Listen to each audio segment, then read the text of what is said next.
반갑습니다, 성도 여러분. 네. 네. 우리 존경하는 윤여희 담임 목사님과 동기 모임에서 가끔 뵀었는데 이번에 이렇게 목사님께서 잠시 편찮으셔서 저에게 성도 여러분들을 섬길 수 있는 기회를 주셨습니다. 목사님께서 속히 쾌유하실 것을 믿고 또 저도 여러분과 이렇게 하나님 말씀으로 교제하게 된 것을 감사드립니다. 여러분 신앙생활 하시면서 어려운 일이 종종 생기시죠. 저희 둘째 아이가 이제 고등학교 1학년인데요. 첫째는 1살 때 미국으로 갔는데 둘째는 4살 차이입니다. 이제 그때만 해도 지금도 비슷하지만 훨씬 가난한 때라 병원을 잘 가지를 못했어요.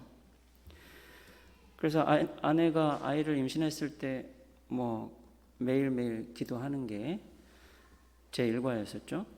근데 태어날 때 몸이 아픈 거예요. 이제 조산원 비슷한 곳이었는데 그래서 갑자기 아이가 아픈데 어떻게 될지 몰라가지고 그 아이가 이제 태어나자마자 그 조산원은 아빠도 같이 태어나는 걸 볼 수 있거든요. 내가 무슨 죄를 지었을까? 그 아이를 데리고 한 40분 정도 이제 집이 있는 곳으로 그 차에 태우고 아내와 같이 오는데 계속 그 생각이 나는 거죠. 내가 무슨 잘못을 했을까? 그때랑 지금이랑 좀 생각이 다르지만 한동안 그런 생각에서 벗어날 수가 없었습니다. 뭔가 문제가 생기면 하나님이 나에게 무슨 책망을 하시는 것 같은데 나는 도대체 무슨 잘못을 저질렀을까? 그리고 또 매일매일 제가 기도했잖아요. 그 빼놓지 않고 기도한 게 건강하게 해주십시오. 그리고 그럴 거라고 확신했죠. 그런데 안 그런 거예요. 그러니까 좀 기분이 나쁘기도 하고요. 아니 내가 힘들게 열심히 하나님 나라를 위해서 수고한다고 믿었는데 아니 내 딸이 아프게 태어나게 하실 이유가 뭔가 도무지 이해가 안 되는 거죠. 나는 뭘 잘못했을까? 동시에 하나님은 왜 이러실까? 정신을 차릴 수가 없더라고요, 몇 달 동안. 여러분 그런 사람들이 덜어 있습니다. 그리고 저와 경험은 다르시겠지만 여러분들도 신앙생활 하시다 보면 도대체 이 일은 왜 생길 걸까? 내가 기도도 열심히 하고 어려운 일 있을 때도 그렇게 열심히 하나님께 의지하고 지금까지 살고 있는데 또 이런 일은 왜 생긴 걸까? 우리 딸 때문에 아주 행복하게 잘 살고 있습니다. 지금은 그때보다 훨씬 건강하고 평범한 고1로 살고 있습니다. 근데 여러분 하나님이 왜 나에게 우리 가정에 이런 어려움을 주셨나? 욥은 또 어떻게 했습니까? 여러분 욥이라는 사람 아시잖아요. 욥은 등장하자마자 하나님이 칭찬을 하시거든요. 그 사탄이 하늘에서 회의할 때 쓱 나타나니까 하나님이 그 사탄에게 야, 너 내 종 욥을 보았느냐? 막 자랑을 하세요. 욥처럼 하나님을 경외하고 악에서 떠난 자가 이 세상에 없다. 정말 신앙생활 열심히 하는 하나님이 자랑스러워 하시는 사람인데 근데 놀랍게도 말이죠. 무슨 잘못을 한 것도 아닌데 건강을 잃어버리게 하셨어요. 그리고 돈을 다 잃어버리게 하셨습니다. 그리고 또 10명의 7남 3녀 아들들 딸들이 한날에 다 죽어버렸어요. 그리고 괴로워서 막 끙끙 앓고 있는데 부인이 와가지고 당신이 그러고도 신앙생활을 하겠다고 그러셔? 하나님한테 욕하고 죽어버리셔? 아니 그런 말을 하고 있어요. 그런 욥은 얼마나 좌절스럽겠습니까? 그런데 하나님께 범죄하지 않았어요. 근데 이제 욥기에 보면은 그 욥이 이제 쭉 자신의 신앙 친구들과 도대체 이 어려운 일이 왜 생겼을까 얘기를 한참 나눕니다. 근데 이제 자기 친구들은 아무리 생각해도 이유가 하나밖에 없는 거죠. 우린 몰랐지만 너는 죄를 크게 졌어. 그러니까 하나님이 참다 이번에 이렇게 혼을 내신 거다. 그러니까 빨리 회개하고 그래야 하나님한테 기도하면 들어주실 거다. 자꾸 그런 얘기를 하는 거죠. 근데 욥은 억울한 게 내가 무슨 잘못을 지었나 싶고 무슨 잘못이 혹시라도 있더라도 어떻게 나한테 이렇게 큰 불행을 주시나 싶은 거죠. 그래서 욥하고 친구들이 막 이렇게 다투고 무슨 답은 안 나오고, 그래서 오늘 3절 말씀에 보면 내가 하나님한테 가야겠다. 가서 하나님하고 어떻게 해결을 해야지 내 친구들이 나한테 회개하라고 하는 이런 말 듣고는 도대체 나아질 게 없겠다 하고서는 어떻게 하나님을 찾을 수 있을까? 그분이 계신 곳을 갈 수 있을까? 간절히 소원하는 말이 나옵니다. 그래서 왜 가려고 그러냐면은 하나님한테 가서 물어보고 싶은 거죠. 왜 이런 불행을 주셨나요? 정말 내가 죄를 지어서 그런가요? 내가 생각하기에 나는 결백한데 하나님이 이렇게 하신 이유를 좀 알려주십시오. 만나서 듣고 싶다는 거죠. 그래서 하나님이 너는 잘못이 없다 라고 하셔야 자기한테 죄 지었다고 하는 이 사람들한테 당당하겠다 이거죠. 그런데 어려운 일이 뭐냐면은, 아니 하나님이 어디 있는지를 알아야 갈 텐데 그 하나님이 어디 있는지를 모르겠어요. 그리고 옆에서는 계속 우리가 몰랐지만 너는 욕심이 많아가지고 나쁜 사람처럼 계속 탐욕스럽게 저 힘없는 사람들 거 뺏어가지고 부자로 남부럽지 않게 살고 있었는데 너 벌 받은 줄 알아라. 계속 그러고 있고, 그러면서 욥도 답답해가지고 뭐라 그러냐면은 니네 말처럼 하나님이 죄인한테 형벌을 내리시는 분이면 세상에 왜 이렇게 행복한 죄인들이 많으냐. 나는 죄를 짓고 이렇게 벌을 받은 것도 아니지만 봐라 저렇게 도둑질하고 강도짓하고 사람들을 괴롭히는 사람들 중에 자식들까지 행복하고 자기는 죽을 때 하나도 안 아프고 그런 사람 천진데 무슨 하나님이 나한테 죄를 찾아서 벌을 줬다고 하냐면서 막 욥이 막 흥분하고 화가 나는 거죠. 근데 이제 하나님한테 가겠다고 하는데 하나님이 어디 계신지를 알아야 가죠 말이에요. 그래서 욥이 한참 괴로울 때 죽고 싶다 해가지고 3장에 보면은 하나님이 자기를 꽉 에워싸셔가지고 내가 어떻게 살아야 될지 잘 모르겠다, 어떤 길을 가야 될지 잘 모르겠다 답답해하는 모습이 나옵니다. 근데 지금도 그래요. 아까 우리가 읽었던 8절 9절을 다시 한번 보시면, 그런데 내가 하나님한테 가고 싶은데 앞으로 가도 안 계시고 뒤로 가도 안 보이신대요. 왼쪽으로 가도 여기 계신가 보다 했는데 만날 수가 없어요. 그 다음에 또 오른쪽으로 하셨나 확 보니까 거기서도 안 보여요. 하나님이 욥을 버리신 건 절대 아닌데, 더구나 또 욥이 생각해 보니 하나님한테 가야겠다 싶어서 가만히 느껴보니 하나님이 동서남북에 계신 것 같아요. 그래서 여기 있구나 하고 앞을 보고, 아니 뒤에 있구나 하고 뒤를 보는데 왼쪽 오른쪽을 보는데 안 계신다, 이 말은 하나님이 자기를 에워쌌다고 말한 것처럼 계시다는 건 너무 확실해요. 그런데 그 하나님한테 가려면 여기 계시구나 하고 딱 확인을 한 다음에 글로 쫙 가야 될 거 아닙니까? 근데 여기 계시구나 했더니 안 계시네? 여기 계시구나 여기 안 계시.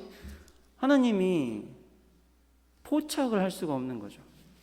여러분이 어디 여행 가시면 거기 꼭 이렇게 망원경이 달려 있지 않습니까?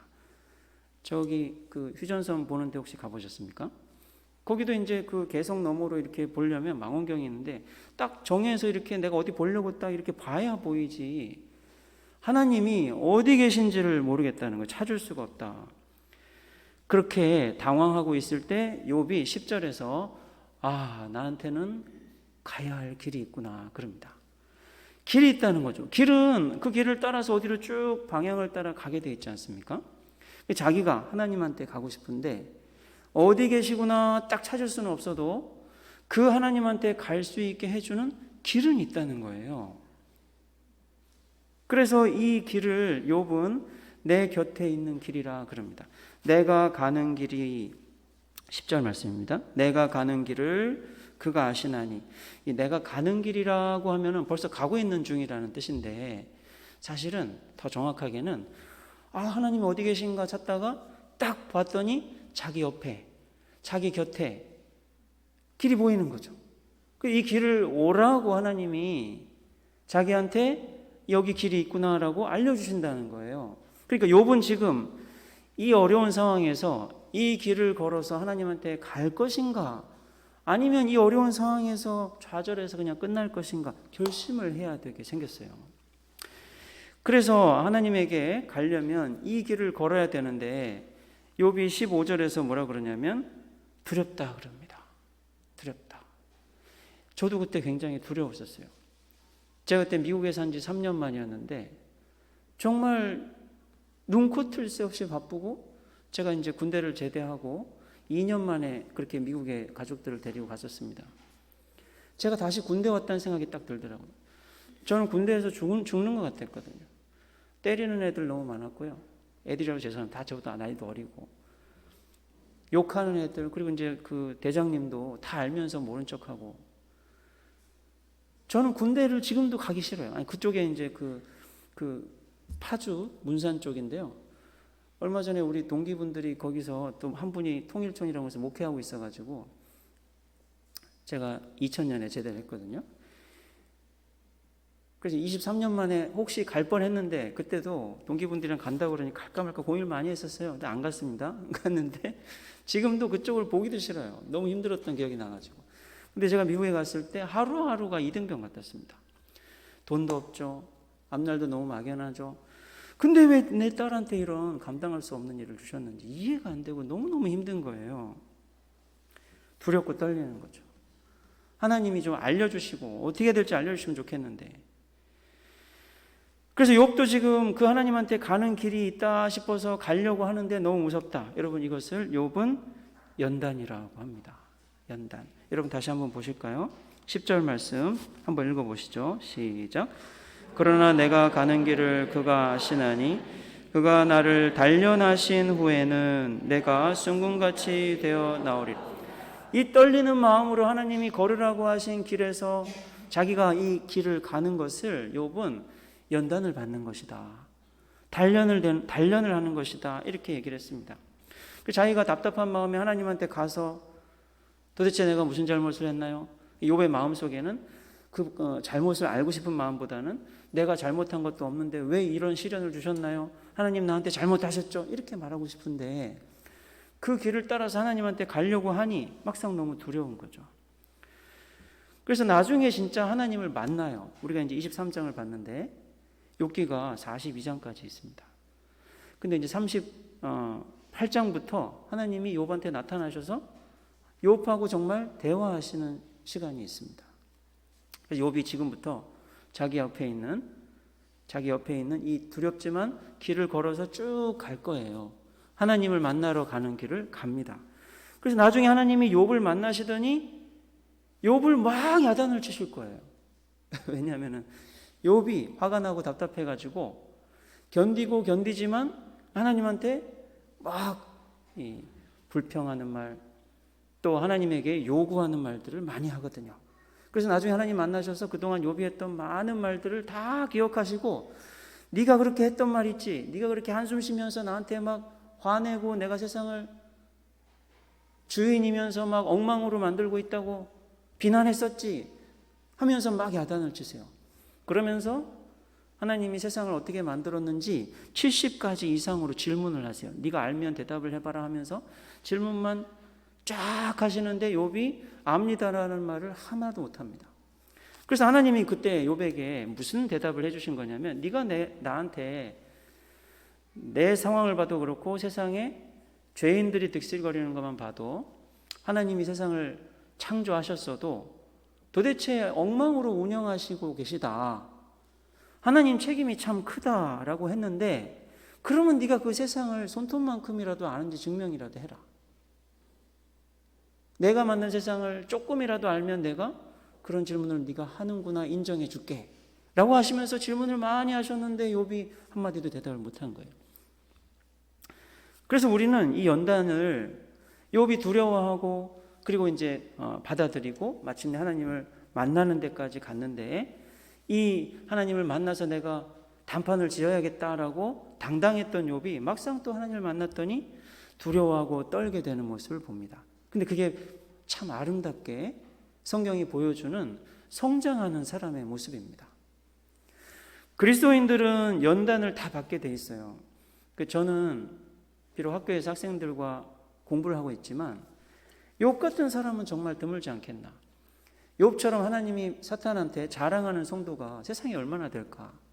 없지는 않겠지만 그래도 이 모든 성도들 중에 일부나 그렇지 누가 욥처럼 하나님이 야, 이 욥처럼 나를 경외하고 악에서 떠난 사람이 세상에 어딨니라고 할 사람이 도대체 얼마나 되겠나 하면서 나하고는 별 상관이 없다고 생각했어요. 근데 여러분 제가 최근에 알게 됐습니다. 욥 같은 사람은 너무나 많아요. 하나님이 보시기에 완전한 의를 가지고 있는 그리스도인들이 많습니다. 우리가 비록 부패한 본성을 가지고 신앙생활을 하면서도 욕도 하고 이유 없이 누구를 힘들게 하기도 하고 그러려고 해서 그렇기도 하고 그러려고 하지 않지만 그렇게 하기도 하고 불행하게 만드는 실수를 자주 해요. 그런데 욥은 안 그러냐? 욥도 아까 말씀드린 대로 하나님이 자랑하셨지만 욥이 하나님께 길을 가겠다 하면서 연단받는 모습을 보면 완전한 사람이 아닙니다. 하나님이 욥을 만나고 나서 막 야단치실 때 너는 창조에 대해서 조금이라도 알아? 라고 하시잖아요. 아는 게 많지 않은 거예요. 비록 욥이 하나님의 칭찬을 받는 성도였긴 했지만 그에 비해서 나머지 모든 하나님의 나라 성도들은 부족하냐? 그렇지 않습니다. 예수 그리스도의 완전한 의를 가지고 하나님이 보시기에 땅에서 이와 같은 의인이 없다라고 하는 것은 우리 모든 구약과 신약에 하나님의 언약을 맺은 하나님이 의롭다고 하신 모든 성도들에게 똑같습니다. 여러분들도 하나님이 보시고 자랑스러워하세요. 땅에서 내 딸을 보느냐 내 아들을 보느냐 이렇게 나를 의지하고 신실하게 살아가는 내 딸을 보느냐 사탄에게 자랑하십니다. 아이 내가 뭐라고 하나님이 자랑하실까? 여러분이 아니라 여러분의 그리스도를 믿는 믿음을 보시고 그 믿음으로 주신 그리스도의 의를 보시기 때문에 여러분들은 완전한 의인이거든요. 그런데도 연단을 주십니다. 그러니까 욥은 완전한 사람인데 왜 연단을 받았지? 완전한 사람도 오히려 하나님께서 연단을 주시고자 하는 거예요. 하나님과 무관한 사람들은 범죄하고 죽을 때까지 자기 집도 부자로 살다가 자식들에게 2대 3대 물려주고 그러면서 사람들이 너무 좋겠어라고 부러워하면서 살지는 모르지만 하나님의 나라에서 영원한 의와 행복을 누릴 수는 없습니다. 인생은 그렇게 이 땅에서 죽기 전에 행복하면 끝인 게 아니에요. 여러분 성도들은 누구나 다 연단의 길을 가게 되어 있습니다. 예수님께서 제자들에게 기다리라고 하시면서 세상에서는 환난을 당하나 담대하라고 하셨죠. 예수의 제자들이 예수를 기다리는 재림의 때까지 환난을 당하게 되어 있습니다. 그 환난은 예수를 믿는 사람들의 범죄 때문이 아니라 성장을 위해서입니다. 연단받아 정금처럼 아름다워지기 위해서입니다. 근데 우리는 막상 어려움을 당하면 나에게 하나님이 주시는 연단으로 잘 못 느껴요. 아까 제가 잠깐 말씀드린 것처럼 분명히 내가 무슨 잘못을 저질러서 하나님이 혼내시는 것 같은데 뭘까라는 생각을 합니다. 실제 우리가 범죄하고 실수하면 돌이켜주시기 위해서 가끔 어려움이 있기도 하지만 그러나 그것은 지금 하나님이 성도들한테 성장을 위해 주시는 연단보다 덜 중요해요. 그래서 구약의 선지자들은 예수님께서 오실 때까지 영원한 생명을 소망하며 부활할 사람들은 연단을 받는다 그럽니다. 예를 들어서 다니엘서 12장 10절을 제가 읽어드릴게요. 연단을 받아서 스스로 정결하게 하며 희게 할 것이다. 내가 희어지고 정결하게 되는 일을 예수님이 부활하셔서 예수님이 재림하셔서 내가 그 예수님처럼 죽을 몸이 죽지 않는 몸으로 아름답게 변화할 그 날을 바라보면 계속 그렇게 할 거라는 거죠. 여러분 우리는 그렇게 연단을 받으면서 점점 정결해져야 되고요. 그렇지 않은 사람들, 욥도 불평하면서 왜 하나님이 저런 사람들을 그냥 두냐 하고 하나님한테 따졌던 사람들, 그런 사람들은 아까 그 다니엘서 말씀해 보면 아무것도 깨닫지 못한다 그럽니다. 욥처럼 비록 연단 중에 화가 나고 어려워도 하나님께 가야겠어 라고 하면서 막상 또 하나님께 갔더니 하나님이 야단을 치시고 네가 얼마나 무지한지 이제 알겠느냐라고 하셔도 깨달음이 있는 거죠. 연단을 통한 소중한 깨달음이 있습니다. 또 그것이 하나님께서 성도들을 영원한 부활의 영광을 얻기 전에 주시는 연단의 가치이기도 해요. 저도 많이 달라졌습니다. 우리 딸 덕분에 많이 달라졌고요. 그 외에 다른 여러 가지 제가 지금까지 살면서 저의 어린 시절 가정에 있었던 문제, 저의 결혼 생활 중에 있는 문제, 저희 부모님과 여전히 남은 문제, 학교에서 여러 가지 사회적인 갈등, 그 모든 일들이 제가 다 이해를 못하겠더라고요. 왜 이렇지? 하나님은 우리에게 연단을 주십니다. 잘 알 수도 없고 내가 저항할 수도 없지만 그런 일이 생기게 하셨을 때, 그리고 언젠가 그 일이 끝나고 잠시 고요한 평안을 누리게 하실 때 우리들을 그 전에 몰랐던 하나님을 알게 해주세요. 그리고 그 하나님을 믿고 계속 영원한 부활의 소망이 이루어질 때까지 데리고 가십니다. 우리 어르신들은 건강에 어려움이 많으시잖아요. 제가 가끔 몇몇 교회를 이렇게 방문하고 찾아가고 할 때마다 주보를 보면은 아프신 분들을 위해서 기도하자는 내용이 꼭 들어있어요. 제 아내가 일하는 교회도 그렇고 제가 아이들과 다니는 교회도 그렇고 그냥 매주 교회 주보에 이 편찮으신 분들. 근데 누가 아파서 아픕니까? 그런 사람 한 사람도 없죠. 저도 이제 50세가 조금 넘었는데 하루하루가 좀 그전과 다른 것 같아요. 그전에는 정말 늦게까지 뭘 해도 괜찮았는데 요새는 이틀 3일이 그냥 그 다음부터 계속 힘듭니다. 직장도 말이죠. 자식들이 다니던 직장에서 무슨 어려운 일이 있다 그러면 힘들고 막 부당한 일들이 많잖아요. 이 다음에는 어떻게 해야 될까 싶고 조금이라도 안정되게 살고 싶어서 열심히 수고하고 살지만 뭐 뾰족하게 그렇게 달라지는 건 없는 것 같고 나이는 많이 든 것 같고 뭔가 이렇게 살면서 보람이 있어야 되는데 그렇지 않은 것 같고 하루아침에 인생이 중단된 것 같은 욥은 자기가 지금까지 뭐하고 살았나 싶었겠죠. 앞으로는 어떻게 살겠나.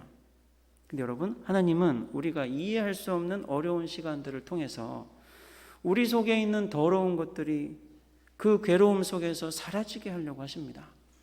때로는 우리한테 이해가 안 돼요. 그래서 베드로가 뭐라고 그러냐면은 베드로전서 3장 12절 13절 읽어드리겠습니다.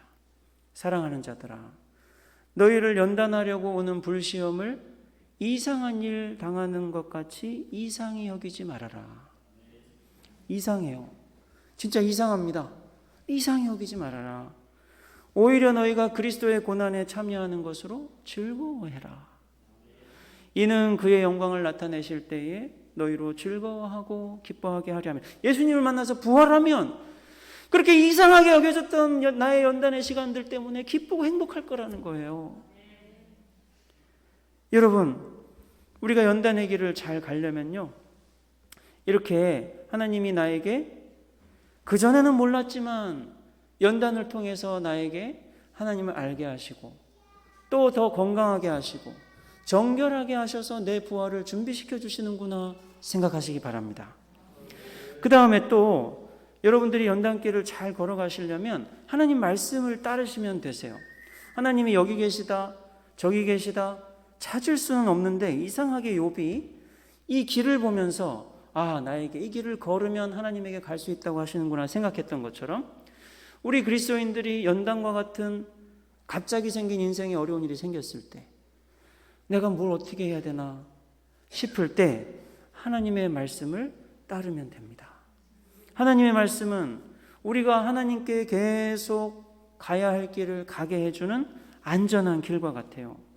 그래서 오늘 11절 말씀을 보면 욥이 내 발이 그의 걸음을 바로 따랐다. 그의 길을 지켜서 치우치지 않았다. 그래서 욥은 자기가 하나님이 놓으신 이 길을 보면서 두려워하고 떨고 있을 때 내가 비록 두렵지만 지금까지 내가 살았던 것도 당당한데 왜냐하면 하나님이 나에게 따라와 하면은 그 하나님이 가시는 걸음을 자기가 착착착착 이렇게 잘 따랐다는 거예요. 지금까지 하나님들을 잘 따라서 길을 갔다는 겁니다. 그게 무슨 얘기냐면은 바로 다음에 12절에 내가 그의 입술의 명령을 어기지 않고 정한 음식보다 그의 입의 말씀을 귀히 여겼도다. 하나님의 말씀을 항상 귀하게 여겼기 때문에, 그게 내가 하나님의 뒤를 착착착 잘 따랐던 것이기 때문에 비록 내가 이 길을 보면서 두렵긴 하지만 내 이 길을 잘 가서 하나님을 만나겠다 결심할 수 있었던 거죠. 여러분, 여러분들의 인생에, 여러분들 가족의 생활에 무슨 어려운 일이 생겨서 막막하실 때 그때 생각하십시오.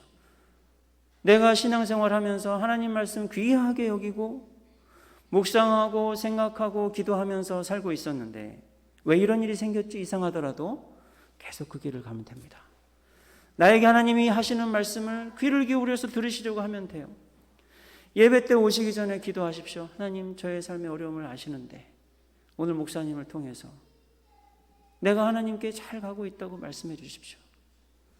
우리 아들 때문에 내가 걱정하고 있지만 괜찮다고 저에게 말씀해 주십시오. 하나님 말씀을 믿는 마음을 그대로, 그 귀하게 여기는 마음을 가지고 하나님께 계속 여러분의 믿음의 순례길을 가시면 됩니다.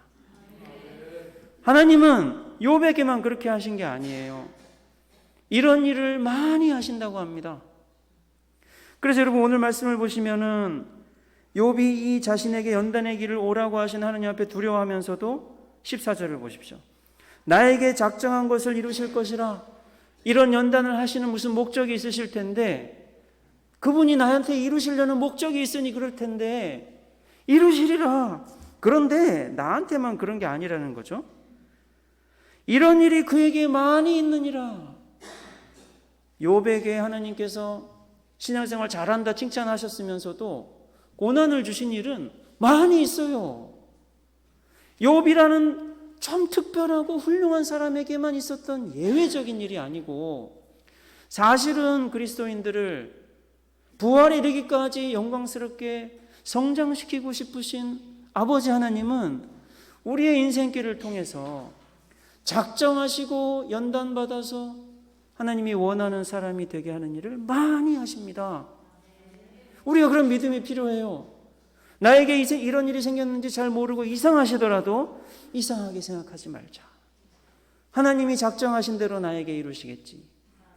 그리고 나는 정금과 같이 되겠지. 우리의 연단을 예수님을 만나는 부활의 날까지 하나님이 나를 아름답게 하시는 일로 믿어야 되는 것입니다.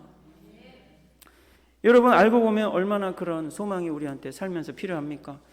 그래서 욥도 그랬어요. 욥도 하나님이 때로는 자기를 너무 심하게 때리는 것 같아요. 연단의 길을 가면서 너무 힘들었답니다. 그래서 마치 하나님이 자기를 부수는 것 같다고 이렇게 말해요. 16장 12절 14절 제가 읽어볼게요. 그가 나를 꺾고 부수신다. 쉬지 않고 치면서 달려드신다. 그래서 내가 이렇게 죄 없이 죽는다. 욥이 죽지는 않지만, 그리고 하나님이 은혜로운 연단의 망치질을 하고 계시긴 하지만 막상 그 연단을 경험할 때는, 아니 내가 이 어려운 일 때문에 힘들어 이게 아니라 하나님이 나를 꺾고 막 부순다고, 나를 막 달려들어서 막 때린다고 막 욥이 괴로워서 막 말을 많이 해요. 그래서 막 너무 억울해가지고 눈물이 막 주룩주룩 나는데, 그러면서 하늘을 보면서 뭐라고 하냐면요, 저 하늘에 나를 위해서 변호해 주실 분이 계신다.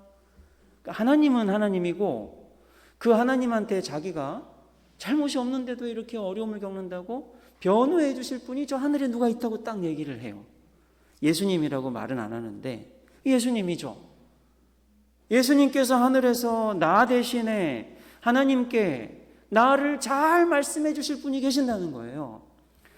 근데 구약의 성도들이 다 그런 믿음이 있었습니다. 연단을 받을 때마다. 그러면서 또 욥은 그 자기를 위해서 하늘에서 하나님께 변호해 주실 분을 19장에 가면 구속자라고도 부릅니다. 우리의 구속자는 예수 그리스도시죠.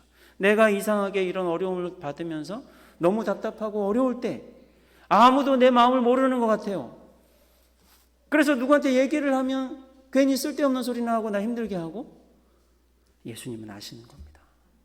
예수님은 나의 억울함을 아시고 나의 답답함을 아시고 하나님 앞에서 나를 위해서 말씀하고 계세요. 여러분, 마지막으로 우리가 이런 연단의 길을 잘 가려면 탄식을 할 줄 알아야 됩니다. 탄식.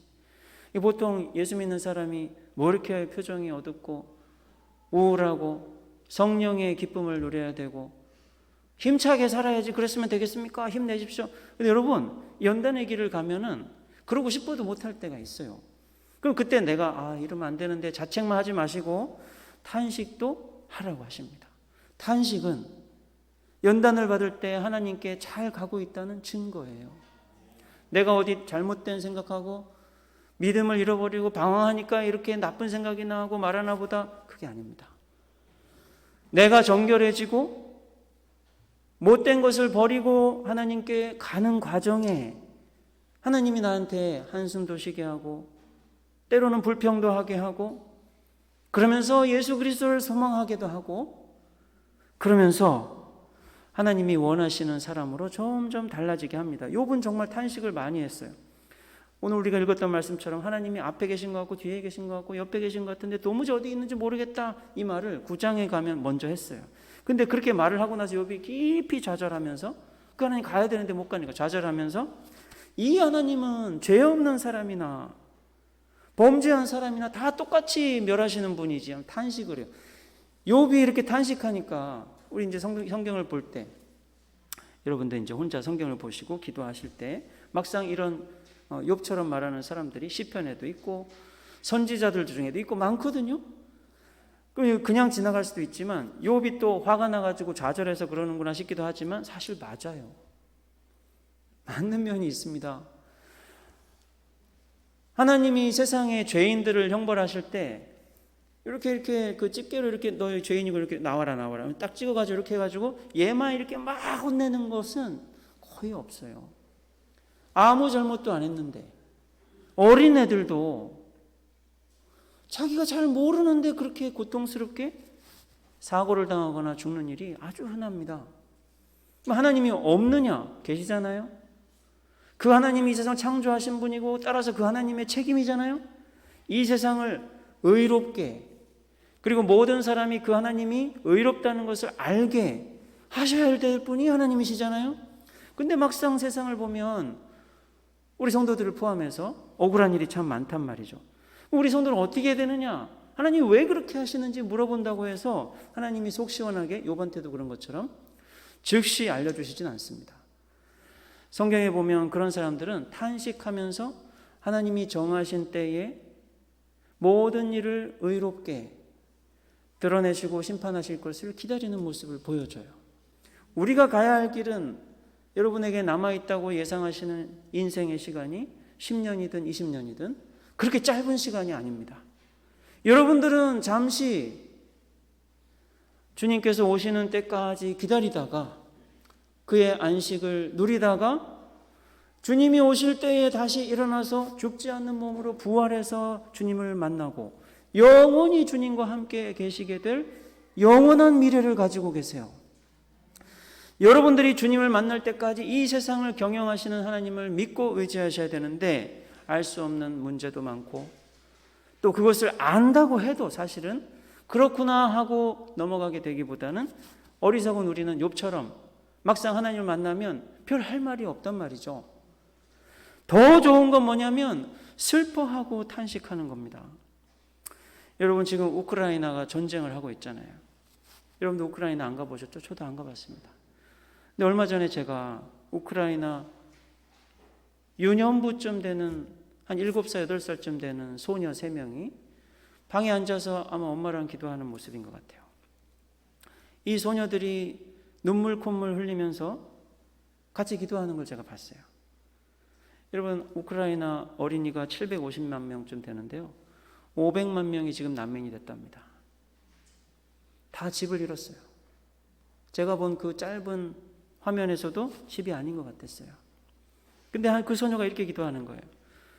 막 눈물 콧물 제대로 목소리가 안 나오는데 계속 기도를 해요. 아무도 고통받지 않도록 우리 모두를 지켜주세요. 주님 우리를 도와주세요. 우리가 얼마나 힘든지 푸틴이 알게 해주세요. 여기 있는 모든 아이들을 지켜주세요. 우리 모두 지켜주세요. 우리가 나쁘지 않은 사람이라는 걸 러시아 사람들이 알게 해주세요. 그리고 이 모든 전쟁이 끝나게 해주세요. 그래서 모든 게 다 좋아지게 되어 아무도 고통받지 않게 해주세요.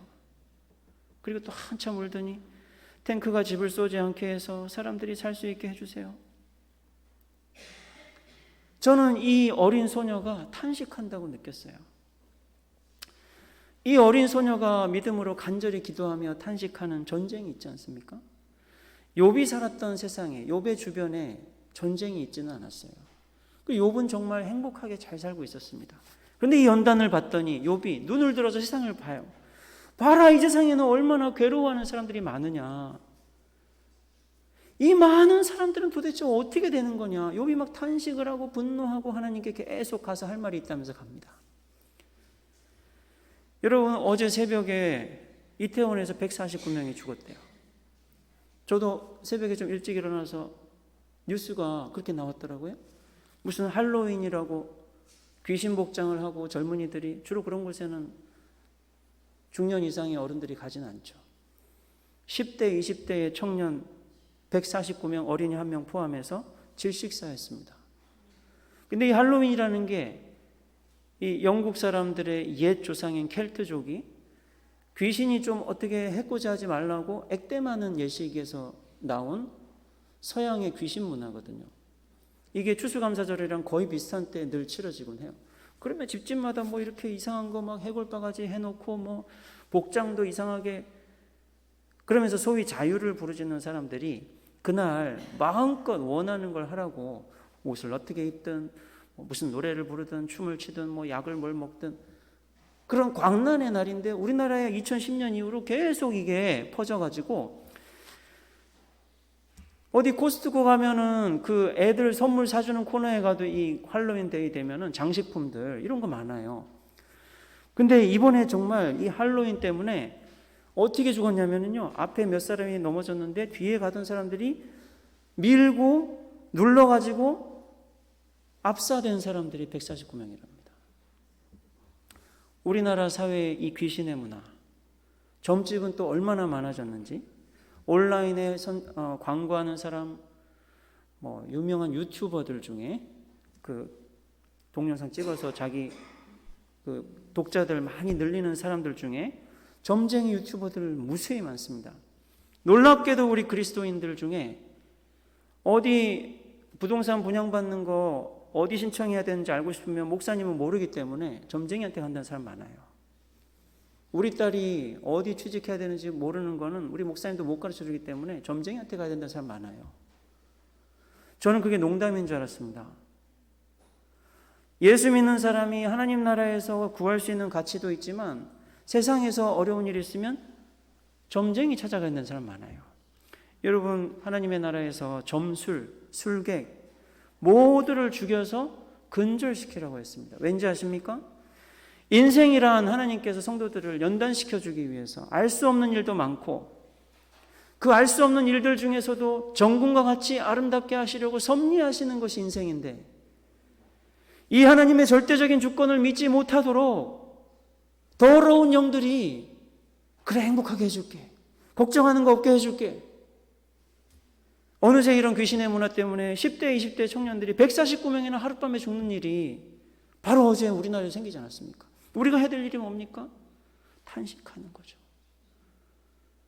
그 많은 그리스도인들은 지금 왜 이런 우리나라의 귀신의 문화에 대해서 아무런 힘을 미치지 못하고 인생의 주권에 대해서, 고통에 대해서 하나님 나라의 진리를 알려줄 수 없는 것일까? 이런 일은 이걸로 끝날까요? 제가 개인적으로 생각하기에는 우리나라의 기독교가 전래된 지 120년이 넘었는데요. 카톨릭은 뭐 그보다 오래됐다고 하지만 우리 개신교가 전래된 지 120년이 넘었는데 오늘날처럼 이 귀신의 문화가, 점술의 문화가 아무렇지도 않게 사람들 속에 쉽게 퍼져나가는 때가 없는 것 같습니다. 우리들은 탄식해야 됩니다. 여러분들은 어떤 일로 연단받고 계십니까? 이제 내가 신앙생활 많이 오래 했으니 평안하다, 안전하다 그러실 분도 계실지 모르지만, 알고 보면 우리 신앙생활하는 가족들 중에 이런 문제가 왜 생겼는지 알지 못해서 고민하고 낙심하고 하나님 나라에 많은 수고를 하시는 분들이 계십니다. 그리고 괜찮은 줄 알았던 나에게도 갑자기 왜 일이 생겼는지 알지 못하는 하나님 나라의 연단의 시간이 올 수 있습니다. 그럴 때 여러분, 하나님께서 우리를 정결하고 아름답게 하시기 위해서 내가 이상하게 여기고 있지만 이상하게 여겨지지만 나에게 이런 연단의 길을 주셨구나. 내가 이 길을 걸어가자. 하나님 말씀을 붙잡고 걸어가자. 그러면서 나를 정결하게 하시려는 이 어려운 시간이 내가 생각한 것보다 좀 길더라도 내가 끝까지 가야겠다. 그리고 하나님을 알아야겠다. 그리스도를 만나게 될 것이다. 이런 믿음을 주님께서 여러분 모두에게 충만하게 부어주시기를 바랍니다. 기도하겠습니다. 우리의 구속주 여호와 하나님 아버지,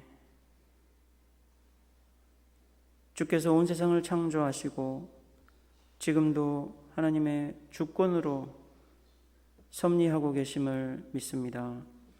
우리의 인생도 이 세상에 태어나게 하시고 지금까지 살아오게 하시고 또 그리스도의 재림 때에 부활하게 하시기까지 또 우리의 영원한 하나님 나라에서의 모든 삶을 주님이 작정하신 대로 이루고 계심을 믿습니다.